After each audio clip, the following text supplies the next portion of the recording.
Despair. If you want to talk conspiracies, Night Dreamers is for you. Top secret case, alien space, it's Gary with the news. Well, hi everybody. This is Gary from Night Dreams Talk Radio. Yes, you're hearing dogs bark. I'm in the studio today. We don't have a show today, but I've been working with all the equipment, upgrading the equipment, and I've been having questions from you, the viewer and the listener. If you're listening on the radio apps or you're watching us on YouTube, a lot of new listeners, like from the Philippines, Malaysia, Brazil, Argentina, New Guinea, Mexico, a lot of new viewers on YouTube. We went from, well, hardly anybody on YouTube to going on 44,000 subscribers all in about a month. And some of the questions people have been asking me, well, what got you doing talk radio? Well, that was easy to say. Back when I was a teenager, I was always talking. My mother wanted me to be, well, a priest. I wanted to be the president of the United States. You know, I never became a priest and I never became the president. But I got my amateur license when I was 12. Before that, I was into CB radio at 10 years old. My father had a great friend from, well, my father served World War II and the Korean War, where he met the actor, well, he wasn't an actor at that time, James Garner. And when I was a young kid, this guy would be coming every summer to visit my dad up in Seattle. Years later, I realized that's the guy who played in The Maverick, the TV show. He was a famous movie star.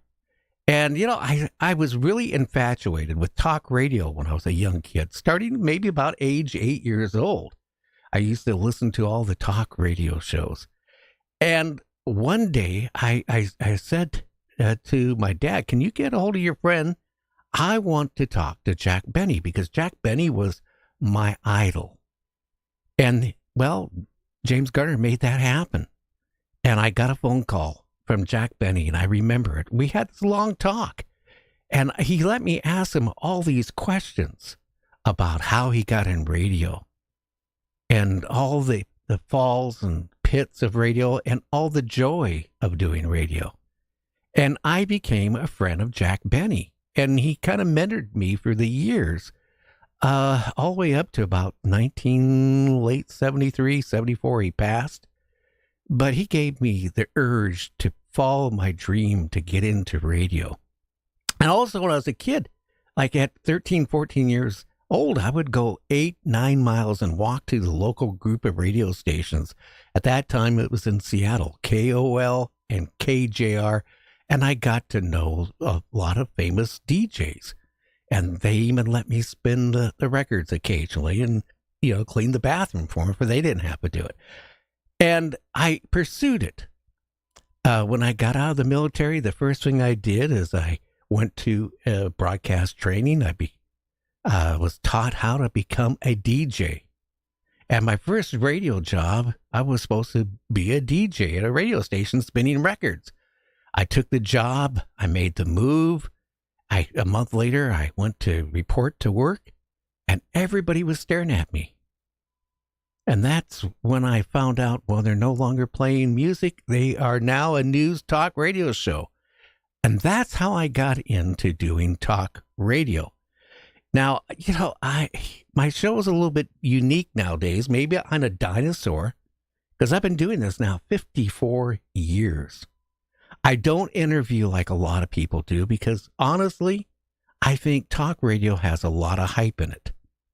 And what I interview and how I interview is like we're friends. We were sitting in the living room and talking. Well, in this case, I got a studio and they're not at my studio, but we're talking.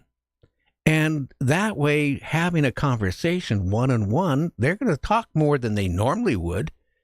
And we really cover the subjects. But, you know, going back into this too, I got to Merv Griffin.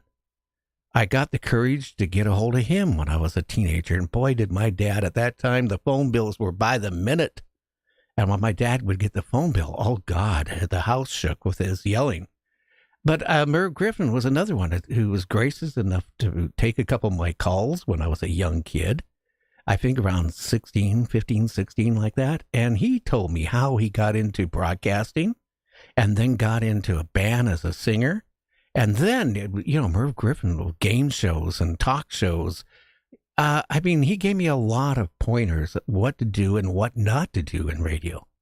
So what you find here on Night Dreams Talk Radio is we play bumper music of the 70s, 80s, and 90s. No hyped up music. And we also cover the topics you want to hear. Yes, we cover UAPs, or in my term, I still call them UFOs, Bigfoot, Earth changes, Antarctica, secret underground bases, and the strange, solar flares, all that stuff on Night Dreams Talk Radio. And my whole point of view of doing this show is to give you great entertainment. Sometimes we get a guest on you might not like. Sometimes we get a guest that you do like, because we had Thomas Jane on here 2 Fridays ago. It has over 30, I think close to 35,000 downloads from the interview. He's a famous actor who really is involved in the UAP or UFO movement. And that's what we do with the show. And I hope you tell your friends about us, because we are growing big time. And I promise you this. I'm going to give you the best guests you can find in radio and on YouTube. Now, we are on some radio stations across the country. I do a lot of interviews with radio stations all around the world. We're heard around the world. Well, anyway, I want to get back to what I was doing. I had to take a break away because I'm wiring something. And I tell you what, try wiring a bunch of wires together when you're colorblind. Very interesting and very hard. Everybody have a good one. By the way, we are live again this Thursday and Friday. Catch us at 9 p.m. Eastern, 6 p.m. Pacific, both on Thursday and Friday. On Thursdays, we just have one guest now. Friday, we have 2 guests. We're on for 2 hours. Everybody have a good one, and we'll catch you on the other side. Everybody stay out of trouble.